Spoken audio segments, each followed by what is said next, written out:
Crégocast, découverte sonore de chercheurs en gestion. L'histoire footballistique est parsemée de surprises, de résultats imprévisibles, quand le petit poussé terrasse le favori. La glorieuse incertitude du sport, qui étreint chaque supporter avant un match, persuadé que malgré les pronostics, malgré les stars de l'équipe d'en face, malgré le palmarès et l'expérience, rien n'échoue d'avance.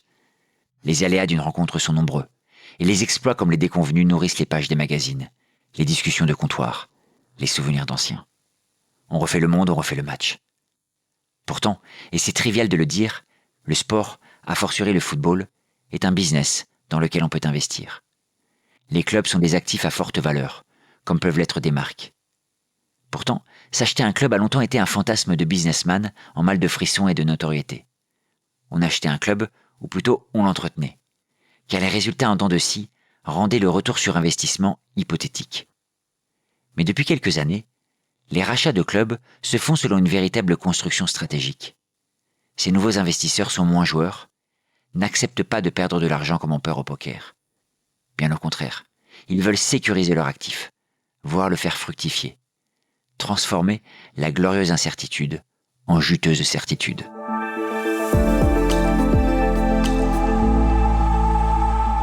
Bonjour à tous, bienvenue pour un nouvel épisode des Crégocast. Je suis avec Johan, mon fidèle acolyte aujourd'hui. Bonjour à tous. Et nous avons l'honneur et le plaisir d'accueillir Frédéric Lassalle, un collègue du Crégo. Alors Frédéric, est-ce que tu pourrais te présenter en quelques mots ?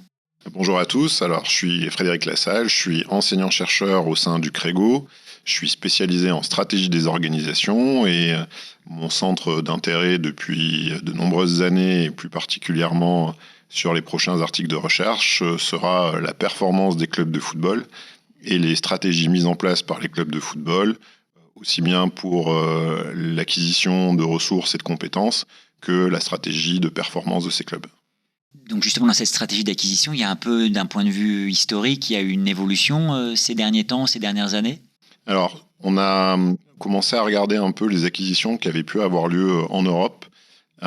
Essentiellement, alors on s'est focalisé sur les clubs européens qui avaient participé à la Ligue des Champions, parce qu'on considérait que les clubs qui participaient à la Ligue des Champions étaient peut-être les plus propices à être achetés par des investisseurs. Et on a regardé donc les pays qui ont gagné la Ligue des Champions. On a exclu rapidement l'Étoile Rouge de Belgrade, donc en Serbie, parce que les données étaient difficilement accessibles, du même que le Steaua Bucarest en Roumanie. Et si on regarde en Angleterre, si on regarde en Italie, en Espagne, au Portugal, en Écosse et en France, on a exclu l'Allemagne parce qu'il y a une loi un peu spécifique en Allemagne qui ne permet pas d'acheter un club. On a eu dans les années 80 très peu d'acquisitions, seulement 3. La première étant celle du club de Chelsea en 1982. Et puis peut-être la plus connue pour nous autres Français, c'est l'acquisition de l'OM par Bernard Tapie. Et puis un phénomène qui s'est maintenu dans les années 90 avec une petite accélération au début des années 2000 et une grosse accélération dès les années 2010 avec 83 acquisitions qui touchent aussi bien des clubs de première ou de deuxième division, mais que ce soit aussi bien l'Italie, le Portugal ou la France.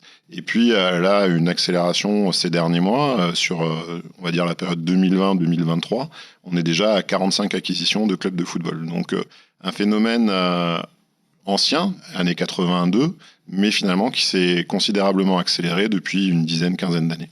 Parce qu'avant, les clubs, même avant, quand on dit qu'il n'y avait pas de stratégie d'acquisition, qui étaient les propriétaires ? Alors, il y avait plusieurs types de propriétaires.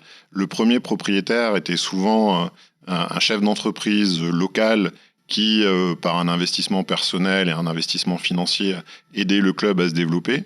Et puis, on a eu aussi des chefs d'entreprise qui, par une réussite professionnelle dans l'industrie textile, dans l'industrie sidérurgique ou autre, avaient, vers, on va dire, la fin de leur carrière, envie aussi d'avoir une autre activité, peut-être un peu plus passion, et c'est là où on retrouve certains présidents de clubs. On a encore actuellement dans certains clubs comme Kroenke à Arsenal qui cherche pas forcément à rentabiliser son investissement. Et puis on avait éventuellement dans des cas un peu spécifiques, des associations de supporters. Le cas le plus fameux étant celui du Real de Madrid, voire du FC Barcelone, où c'est des socios qui élisent un président. Mais voilà, plutôt des chefs d'entreprise en fin de carrière qui se font plaisir en achetant un club de football pour s'occuper, j'allais dire, sur l'après peut-être carrière professionnelle. Très bien. Et donc là, ce modèle-là, il existe encore, tu le disais, mais il a tendance à être supplanté par d'autres formes d'acquisition. Clairement, en fait, ce modèle-là, il est encore un petit peu présent, hein, mais il tend à devenir minoritaire au regard des différents mouvements d'acquisition de ces dernières années. On a aujourd'hui 3 grosses tendances d'acquisition. La première tendance qui est celle finalement de fonds d'investissement qui vont investir dans des clubs pour chercher une rentabilité plus ou moins immédiate. Et on peut citer par exemple le cas du Toulouse Football Club qui est détenu aujourd'hui par Redbird Capital Partners ou du Milan AC qui est détenu par sûrement le fonds de pension le plus connu qui est Elliott Management Corporation.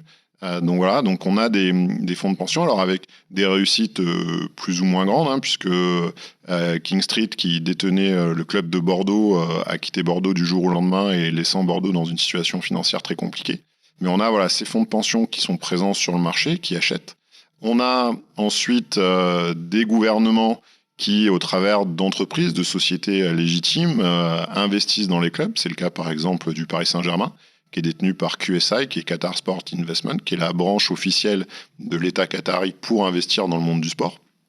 Et donc on retrouve QSI à Paris, mais on retrouve aussi l'Emirati des Émirats Arabes Unis à Manchester City. On retrouve du coup le Royaume d'Arabie Saoudite à Newcastle. Donc voilà, on a des gros investisseurs qui s'implantent. On a aujourd'hui une grosse discussion autour de Manchester United, avec toujours le Qatar Sport Investment qui aimerait racheter Manchester United.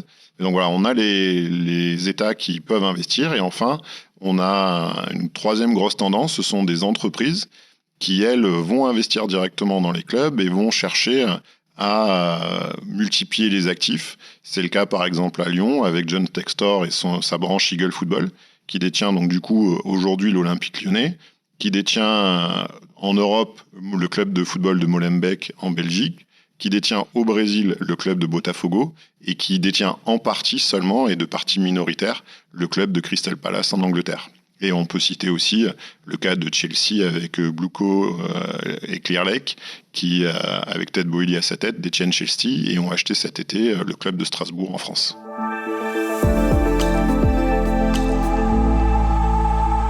Qu'est-ce qui explique, Frédéric, ces évolutions, cette multiplication des acquisitions ? Est-ce que c'est une logique financière extérieure au monde finalement du football ? Ou bien est-ce que c'est plutôt des facteurs propres à cet univers-là ? Et puis une autre question qui n'a rien à voir mais qui commence pareil. Qu'est-ce qui explique ton intérêt pour ce sujet des acquisitions des clubs de football ? Quand on fait de la stratégie, on pense aux entreprises. Les clubs sont une forme d'entreprise finalement. Comment on en arrive là ? Donc il y a 2 questions en une. Tu peux commencer par celle qui t'intéresse. Alors je vais commencer par la deuxième, ce qui sera peut-être la plus simple à répondre. Comment on en arrive là ? Tout simplement parce que je baigne depuis tout petit dedans. Il se trouve que j'ai eu la chance d'avoir un papa qui était lui-même passionné de sport et de foot et qui a aidé à la création du club multisport dans la ville dans laquelle j'étais. Un grand frère qui lui aussi a pratiqué le sport et le football pendant longtemps. 2 oncles passionnés de football, dont un a eu la chance d'être directeur du stade Vélodrome à Marseille. Donc il m'a fait baigner dans les ambiances de l'OM très jeune. Et puis j'ai moi-même pratiqué le football pendant de nombreuses années, plus de 20 ans. Donc le football m'a toujours intéressé. Lire la presse nationale sportive, pour pas la citer, c'est quelque chose que je fais quotidiennement, peut-être même avant de boire mon café et de faire face aux étudiants. Et puis en fait, c'est parti de 2 choses toutes bêtes. La première, c'est de lire dans la presse quotidienne le fait qu'il y ait de plus en plus d'acquisitions et de me demander finalement pourquoi tant de clubs changent, d'entité, changent de président, éventuellement de fonds d'investissement. Et la deuxième, c'est parti d'une discussion avec mon directeur d'habilitation à diriger des recherches, Pierre-Xavier Mesqui, qui est professeur à l'université d'Aix-Marseille, et qui lui avait mené justement une étude sur les acquisitions dans le vignoble bordelais. Et à la suite d'une discussion avec lui, il m'expliquait qu'il avait eu pas mal de critiques suite à une publication d'un papier dans une très bonne revue en stratégie, et que parmi ces critiques, le vignoble bordelais ne permettrait pas de répondre à ces critiques-là. Et suite à cette discussion, on en est arrivé à la conclusion que le football permettrait de réunir certains facteurs, certains indicateurs qui permettraient de répondre à ces critiques. Et donc, on est reparti sur un papier de recherche avec un autre chercheur qui s'appelle Alexandre Boas pour essayer à tous les trois de répondre aux critiques qu'ils avaient éprouvées au moment de l'acquisition dans les vignobles bordelais. Et donc, pour revenir à la première question, qu'est-ce que recherchent finalement ces nouveaux investisseurs ? Je pense qu'il y a deux réponses. La première réponse, qui va être essentiellement pour les États comme le Qatar, comme les Émirats arabes unis et comme l'Arabie saoudite, c'est de la reconnaissance, de la légitimité pour développer un modèle d'affaires, un business model en stratégie, qui va leur garantir sur les prochaines années, alors pas forcément là, un horizon 5 ans, mais plutôt un horizon 10-20 ans, un business model qui va leur permettre de gagner leur vie. Ce sont des États, alors surtout l'Arabie saoudite et le Qatar, qui sont centrés sur les énergies fossiles, qui vont avoir une tendance à disparaître, et donc ils sont à la recherche de nouveaux secteurs d'activité dans lesquels l'argent qu'ils ont aujourd'hui peut être investi pour, générer le travail de demain. Et on le voit bien, le Qatar a acheté le Paris Saint-Germain, alors même s'ils avaient une volonté de gagner des compétitions comme la Ligue des Champions, mais ils avaient surtout la volonté de montrer au reste du monde qu'ils étaient capables d'exister dans ce secteur-là, ce qui leur a permis de légitimer la Coupe du Monde de football au Qatar qui a eu lieu en 2022, et qui va les amener sûrement à candidater à l'organisation de grands événements sportifs, sûrement des Jeux Olympiques à moyen terme, et sûrement l'organisation de l'America's Cup, qui est la plus vieille compétition sportive.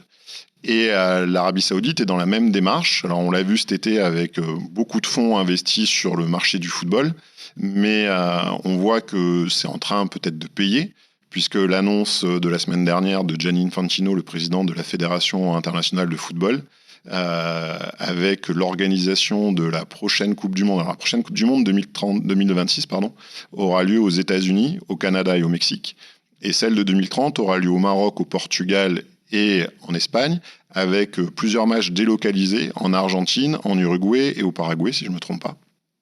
Et donc du coup, on voit bien qu'avec cette utilisation de l'Amérique latine, de l'Amérique du Nord, de l'Europe et de l'Afrique pour les 2 prochaines Coupes du Monde, ça ouvre la possibilité complète à l'Arabie saoudite d'organiser la Coupe du Monde 2034 sans véritable adversaire à part un pays asiatique éventuellement. Donc là, on est vraiment dans la légitimité et dans le métier de demain. La deuxième réponse, ça sera plutôt une réponse de retour sur investissement. Alors même si le football est aujourd'hui pas un endroit où le retour sur investissement est garanti, on peut le voir si on regarde la vente de Margarita Louis-Dreyfus de l'OM à Frank McCourt.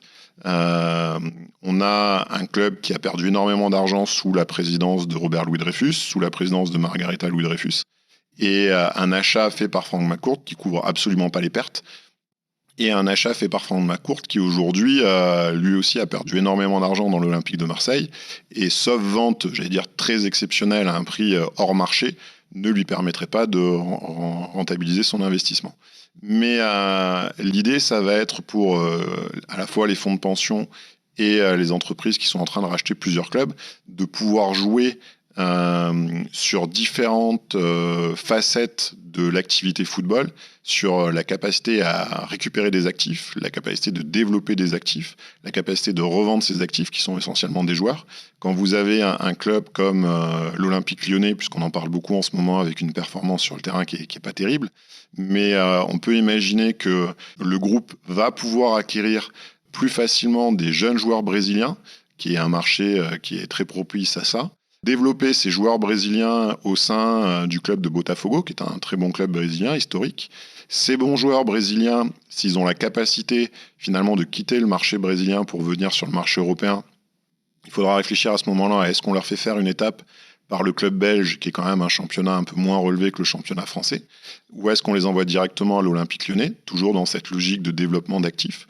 Et derrière, est-ce que ce joueur passé par le club belge ou par le club français ne va pas finir dans le club anglais du groupe, qui est aujourd'hui Crystal Palace, qui est détenu de manière minoritaire par John Textor, mais on sait que John Textor cherche peut-être à vendre sa part minoritaire dans Crystal Palace pour la réinvestir dans un autre club où là il serait majoritaire. Donc on voit bien la logique de sécurisation des actifs, où ça va être plus facile de vendre à un joueur le fait qu'il fait partie d'une dynamique de groupe où il va être dans différents clubs et où il pourra progresser en fonction de son niveau et espérer aller éventuellement jouer dans le club phare, le club étendard du groupe, et éventuellement très bien gagner sa vie.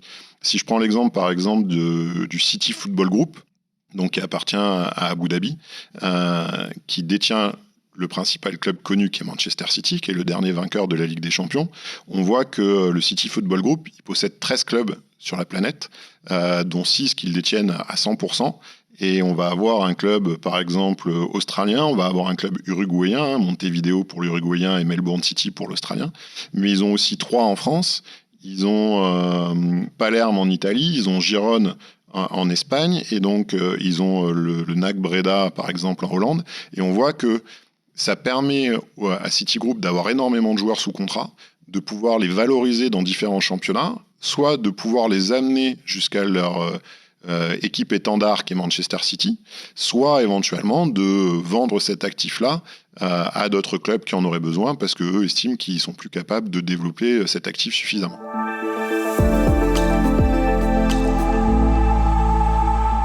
Alors c'est intéressant, on remarque aussi qu'en termes, donc tu parlais d'actifs pour les joueurs, on dit souvent du marché du football que c'est un marché qui est assez déréglementé, avec beaucoup d'agents de joueurs, beaucoup de contrats qui sont cassés. Est-ce que justement avec cette logique un peu conglomérale, c'est pas une manière de sécuriser aussi la carrière de ces joueurs qui pourront pendant plusieurs années évoluer au sein de ces groupes et donc finalement être moins soumis à une logique de blessure ou de court terme? Alors, il y a effectivement un marché qui est un peu moins encadré que dans d'autres secteurs d'activité, même si être agent de joueur, il faut une licence. Si c'est pour évoluer en Europe, il faut une licence FIFA. Enfin, il y a quand même une réglementation, mais c'est vrai qu'on a tendance à le voir par des mécanismes de transfert à la fois en été et à la fois en hiver. Des joueurs qui peuvent du jour au lendemain changer de club. Un joueur qui performe une saison peut rapidement aller dans un club, phare, et avoir du mal à performer dans ce club phare et à du coup, pendant plusieurs saisons d'affilée, reprêter à des clubs inférieurs. Et cette idée de structuration de groupe, de club, ça va vraiment dans cette logique de on sécurise le joueur. On a beaucoup entendu parler au moment de l'arrivée de Ted Boehly et de son groupe à la tête de Chelsea, de la durée des contrats. Ils ont fait signer à de nombreux joueurs, le cas d'Enzo Fernandez qui avait performé pendant la Coupe du Monde au Qatar, et puis des joueurs qui évoluent dans le championnat de France, des contrats de 7 ans, voire plus de 7 ans. Ce qui est relativement rare dans le monde du football. Je me souviens qu'à une époque, quand l'OM avait fait signer à Peter Lixin et Stéphane Dalmat des contrats de 5 ans, déjà tout le monde s'étonnait de faire signer un contrat de 5 ans, c'était aberrant pour le football. Et on voit que Chelsea va sur des contrats de 7-8 ans. Avec des investissements lourds au départ, puisque Enzo Fernandez, c'est plus de 100 millions d'euros. Et l'idée, c'est effectivement, sur 7-8 ans, on va pouvoir... alors, quand c'est sur du Enzo Fernandez, 100 millions d'euros, mais on va le mettre bien évidemment dans l'équipe phare, mais c'est éventuellement, s'ils n'arrivent pas à démontrer leur qualité dans l'équipe phare, de pouvoir le renvoyer vers une équipe du groupe, essayer de le relancer, parce que des fois, ça peut être juste un problème psychologique, des fois, ça peut être un problème de blessure, il faut du temps de jeu à ces joueurs-là, et c'est parfois compliqué d'enlever un très bon joueur de l'équipe pour redonner du temps de jeu à un joueur blessé, et donc on peut le prêter 6 mois à une équipe du groupe qui évoluerait dans un championnat inférieur. Alors là, quand vous êtes Chelsea et que vous avez Strasbourg, vous avez une équipe qui joue en première division anglaise, une équipe qui joue en première division française. Strasbourg évolue entre la 8e et la 12e place, donc c'est pas, infamant pour un joueur qui revient d'une blessure, qui éventuellement aurait eu un petit passage à vide pour des raisons personnelles. On a des joueurs qui sont soumis aux mêmes problèmes que nous, on peut avoir dans nos entreprises, des divorces, des problèmes familiaux, ainsi de suite, et qui pourraient se relancer, continuer à, jouer au football, peut-être pas dans la meilleure équipe, parce que sa place aurait été prise par un autre excellent joueur, mais voilà, continuer à jouer au football et essayer de revenir au premier plan pour pouvoir réintégrer l'équipe type du groupe derrière. Donc signer des gros contrats, des longs contrats, ça peut avoir cet intérêt-là. En t'écoutant, je pense aux matrices d'analyse de portefeuille qu'on utilise en stratégie et en marketing et dans d'autres domaines. Est-ce que ça aurait du sens d'imaginer une matrice adaptée à ce genre d'actifs que sont les joueurs et si oui, est-ce que ça pourrait du coup nous donner des idées pour renouveler finalement l'analyse de portefeuille d'actifs plus traditionnels comme des marques ou des produits, ou bien est-ce que finalement c'est tout à fait la même chose que ce soit un produit, une marque ou un joueur? Alors, j'allais dire pour le moment, clairement, l'analyse, elle est plutôt semblable à une marque ou un produit ou un service qu'un joueur. Clairement, aujourd'hui, il y a des clubs qui réfléchissent en termes de matrice de portefeuille et en termes d'actifs, avec, j'allais dire, des jeunes joueurs, on va dire en préformation à partir de 16 ans jusqu'à 20 ans, qui sont si certains connaissent la matrice de portefeuille d'activité du Boston Consulting Group, c'est un peu les dilemmes. Savoir est-ce qu'on les développe, est-ce qu'on les développe pas, est-ce qu'ils vont pouvoir devenir nos vedettes, nos produits étoiles. Clairement, d'autres joueurs qui ont plus entre 22 et 28 ans, qui sont vraiment nos étoiles, nos joueurs sur qui on va pouvoir espérer avoir de la performance sportive dans un premier temps, mais aussi de la performance économique dans un deuxième temps financière, c'est-à-dire décrocher des contrats avec des équipementiers, décrocher des contrats avec des sponsors, décrocher éventuellement des contrats avec de nouveaux médias et éventuellement, mais on pourra éventuellement parler un peu après de la vente de data concernant ces joueurs-là. Et puis derrière, éventuellement une performance de rentabilité. Si on revend ce joueur-là à 28-29 ans vers un autre club phare d'un autre propriétaire, de rentrer un peu dans ses frais sur la formation ou sur les années qu'il a passées chez nous. Et puis d'autres joueurs qui, eux, sont, on va dire, un peu plus expérimentés, on va dire la trentaine, avant la fin de carrière, peut-être 35, 36 ans en fonction de jusqu'à quel âge ils vont jouer, qui seraient un peu considérés comme les vaches à lait, c'est-à-dire ceux sur qui on peut s'appuyer, ceux qui vont encadrer la jeune génération, qui vont leur montrer finalement c'est quoi l'exigence du haut niveau. Et puis des joueurs finalement sur qui on a raté notre pari, soit parce que eux ne sont pas donnés tous les moyens pour réussir, soit parce que la blessure ça arrive ou un environnement familial compliqué fait qu'on est en sous-performance. Et donc des joueurs dont on va éventuellement réfléchir à se débarrasser de notre portefeuille d'activité. Les clubs qui sont aujourd'hui gérés par de vraies entreprises ont ce raisonnement-là. La question, c'est est-ce qu'il nous faudrait une nouvelle matrice pour analyser ce type de comportement? Sûrement qu'il y a des réflexions à avoir sur c'est quoi un bon actif, jusqu'où on peut le développer et à partir de quand il faut s'en séparer. Aujourd'hui, je pense que ce soit le Real de Madrid, Manchester City ou d'autres, n'ont pas forcément la réponse de quand est-ce que l'actif a encore une valeur et quand est-ce que ça vaudrait le coup éventuellement de rentabiliser au maximum cet actif. On peut prendre des exemples tout simples, par exemple l'Olympique de Marseille, qui a vendu cet été Matteo Guendouzi à la Lazio de Rome pour 15 millions. Ce même joueur, l'année d'avant, était valorisé, s'il l'avait vendu à un club anglais, aux alentours de 50 millions d'euros. Donc vous avez quasiment une valeur qui a été divisée par 3. Et vous avez des clubs comme le Real de Madrid, par exemple, qui prolonge chaque année Luka Modric, qui est un excellent joueur croate, Ballon d'Or, alors qu'il a 38 ans, si je ne me trompe pas, mais parce qu'il estime que déjà il peut encore jouer dans l'équipe titulaire, et puis que sa longévité montre aussi qu'on sait reconnaître au sein du Real de Madrid des joueurs de grand talent et qu'on n'hésite pas de les prolonger. Donc cette décision de prolonger un Luka Modric ou de vendre un Matteo Guendouzi, elles ne sont pas faites grâce à des matrices, elles sont faites par l'instinct du dirigeant. Et on voit que dans le cas de Matteo Guendouzi, l'instinct aurait dû pousser à le vendre avant. Et dans le cas de Luka Modric, peut-être que l'instinct pousse à continuer à le faire signer, alors que fondamentalement, la performance sur le terrain pourrait être discutée au regard d'autres actifs. Aurélien Tchouaméni, Eduardo Camavinga, Federico Valverde, je pourrais citer les joueurs du Real Madrid.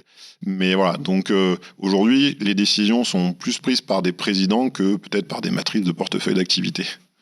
Ce qui est plutôt rassurant peut-être. Peut-être. Peut-être.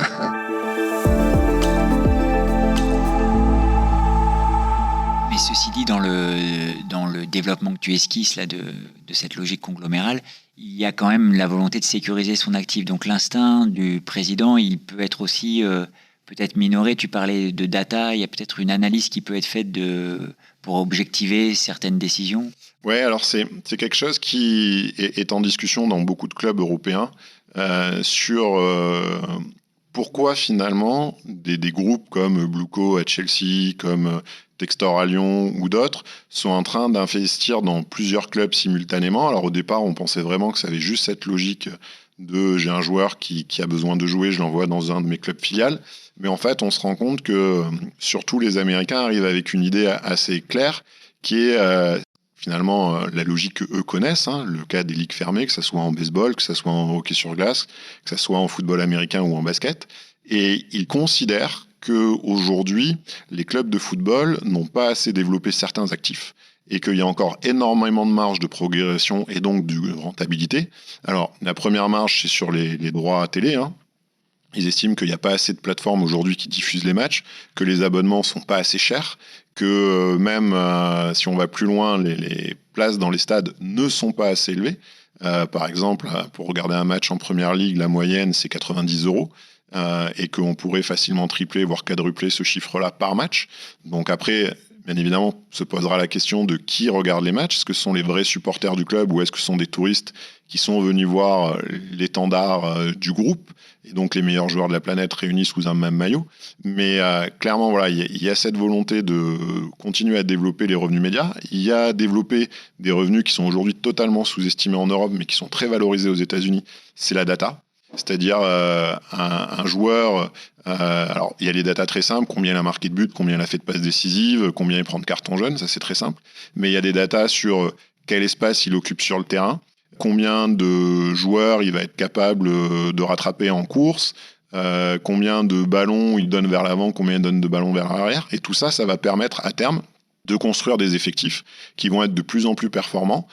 Ça fait référence, je pense, pour ceux qui l'ont vu, à un film qui s'appelle Le Stratège, qui est joué avec Brad Pitt, et où on voit comment il essaye de constituer une équipe de baseball avec non pas des joueurs qui, à première vue, seraient bons, mais ont la capacité à aller voler des bases, hein, puisqu'on parle de baseball. Et donc, voilà, tout le film tourne autour de ça. Basé sur une histoire vraie. Qui est basé sur une vraie histoire, hein, et d'ailleurs, la personne qui l'a développée est toujours dans son club, si je me trompe pas, alors qu'il a eu des propositions d'autres très grands clubs de baseball de le développer. Et il n'a jamais quitté son club, et pourtant, les autres clubs ont développé la même approche de la data que lui. Et aujourd'hui, en Europe, clairement, on a des données sur, avant de faire signer un joueur, sur combien de blessures il a eu et tout ça. Mais par exemple, combien de kilomètres il court par match, est-ce qu'il court plutôt vers l'avant, vers l'arrière, est-ce qu'il va plutôt vers le côté, et quel type d'association de joueurs on doit mettre ensemble en fonction de leur data, tout ça c'est sous-exploité. Donc les Américains, eux, veulent exploiter cette data-là, et du coup on va avoir de nouveaux modèles économiques qui vont se mettre en place, avec énormément d'investissements de la part de ces entreprises-là dans ces clubs-là, et tout entrepreneur qui met énormément d'investissement dans un club va vouloir sécuriser ses actifs. Et on va avoir une tendance, si les acquisitions continuent à être opérées par des groupes comme le Citigroup, comme Blueco à Chelsea, d'avoir une tendance à se rapprocher de la ligue fermée pour une simple raison, c'est qu'il faudra sécuriser ses actifs et s'assurer une rentabilité de tous les investissements qui ont été faits.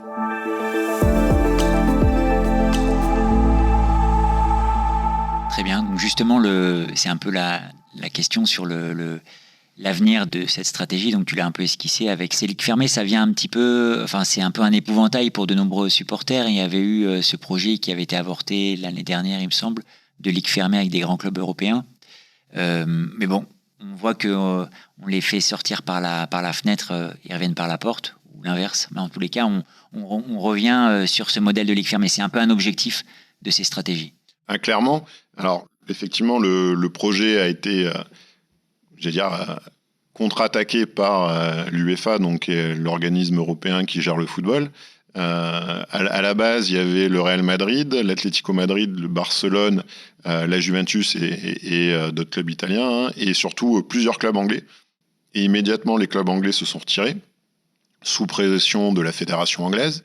Et aujourd'hui, le projet est toujours porté par le Real Madrid, Barcelone et la Juventus de Turin.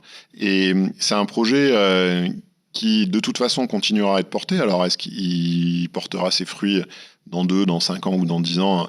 Ça, c'est peut-être encore un peu tôt pour le dire, mais qui portera forcément ses fruits, puisque les rapports de force sont en train de changer en Europe.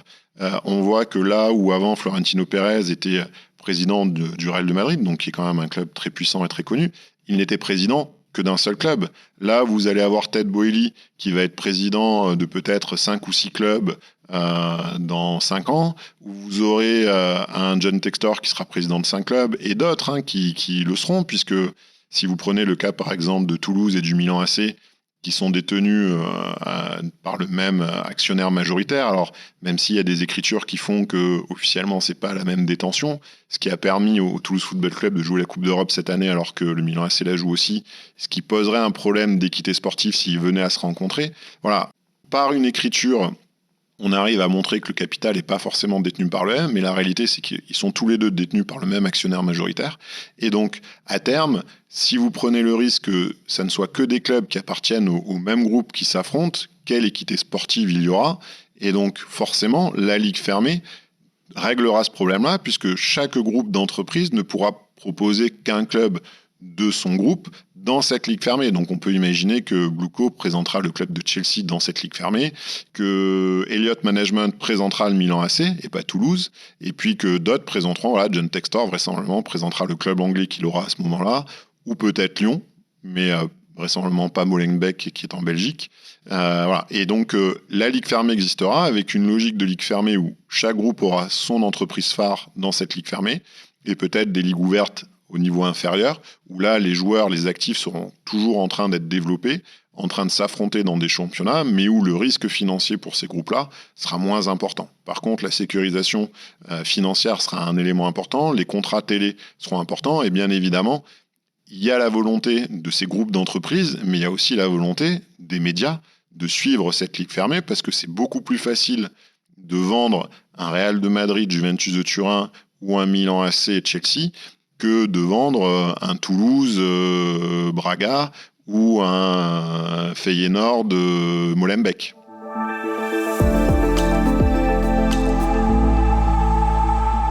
Tes travaux sont tout à fait passionnants sur l'évolution des stratégies de ces grands groupes.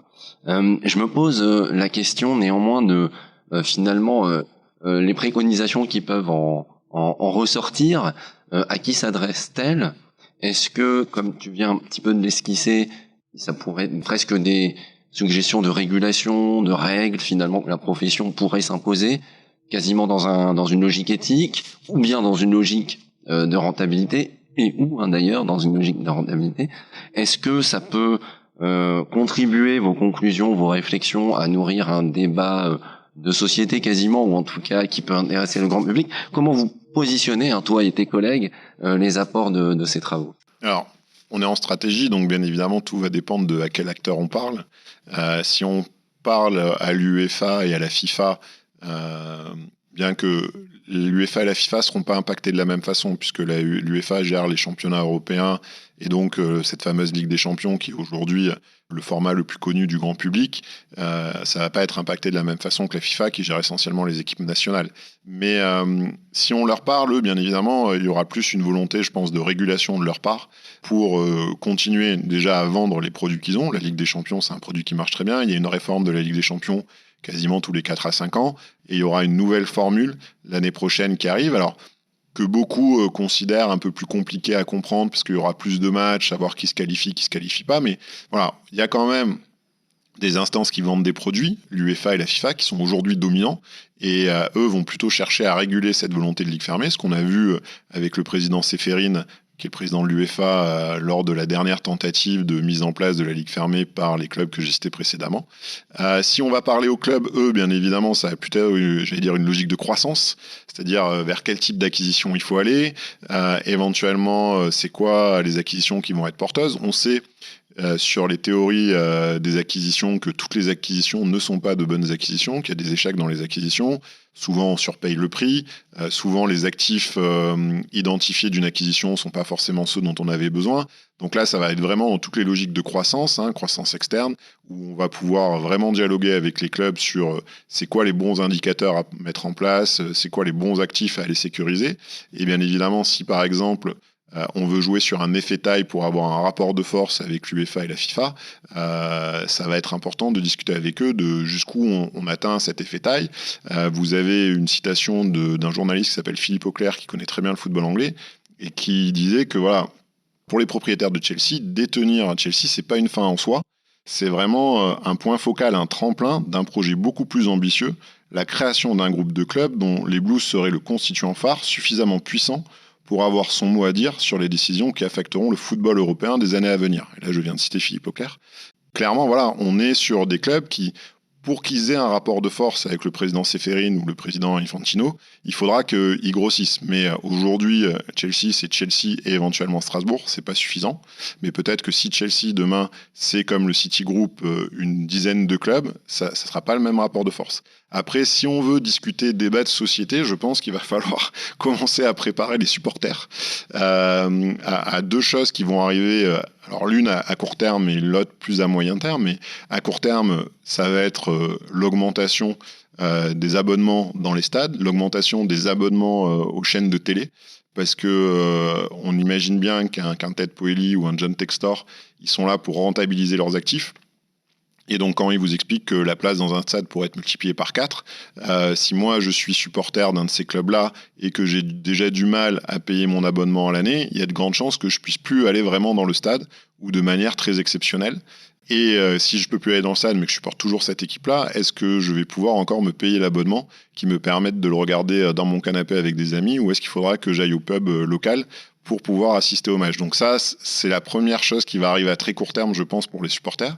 Et puis deuxièmement, toujours sur cette logique des supporters et du débat de société, c'est est-ce que on peut accepter finalement que les clubs qui ont souvent structuré des villes, qui sont un peu les églises au centre du village, hein, quand on dit que Marseille, à Marseille, on comprend pas Marseille si on comprend pas l'OM, mais c'est valable en Sicile avec Palerme, c'est valable à Madrid entre le côté royal, réal du Real Madrid et le côté un peu plus prolétaire de l'Atlético qu'on appelle les matelassiers, hein, c'est pas une anecdote.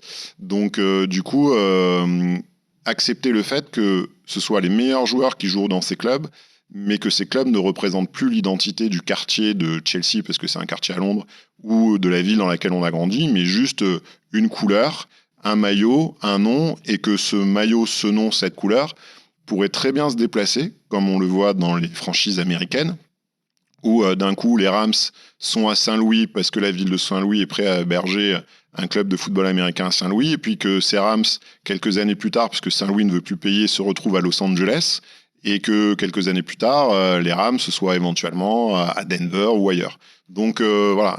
Les Américains s'accommodent assez bien du fait qu'ils sont supporters des Rams et peu importe la ville dans laquelle se trouvent les Rams. Les Européens, on a grandi avec les clubs qui ont bercé notre enfance, qui étaient souvent le club de la ville d'à côté ou de notre ville, et accepter le fait que peut-être demain, le PSG sera juste plus un club qui représente les intérêts des Parisiens, qui est plus le club de la capitale, mais un club du Qatar, où jouent les meilleurs joueurs que détient le Qatar. Et l'objectif, c'est que ce club soit le plus performant possible dans un championnat où s'affrontent un club du Qatar, un club de l'Arabie Saoudite, un club d'un fonds de pension, un club d'une entreprise américaine, un club d'une entreprise chinoise. Et voilà, et accepter ça. Mais ça, je dirais plus à moyen ou long terme que le prix des abonnements qui, lui, risque de monter assez rapidement. Très bien. Donc c'est passer effectivement d'un attachement à un territoire à un attachement à une entreprise, hein, d'une certaine manière. Merci beaucoup en tout cas Frédéric. Peut-être tu as des choses à ajouter ou... Non, merci à vous. Et puis j'espère que éventuellement pour tous ceux qui s'intéressent au monde du football, au monde du sport, que vous regardiez un peu les recherches qui sont faites par différents chercheurs. Il y en a qui travaillent alors sur le tennis, d'autres qui travaillent sur les compétitions de voile, mais que voilà, il y a de la recherche dans le sport, il y a de la recherche en sciences de gestion dans le sport et en stratégie dans le sport. Et que voilà, il y a encore plein de choses à dire parce que c'est un secteur d'activité qui est relativement jeune. Hein. L'arrivée des chaînes de télé, ça a vraiment commencé avec les Jeux Olympiques de Barcelone, 1992. Donc on vient de fêter les 30 ans de l'arrivée massive d'argent dans le sport. Et donc je pense qu'on a encore des recherches pour de nombreuses années. Merci Frédéric. Merci beaucoup. Merci. Merci à tous les deux.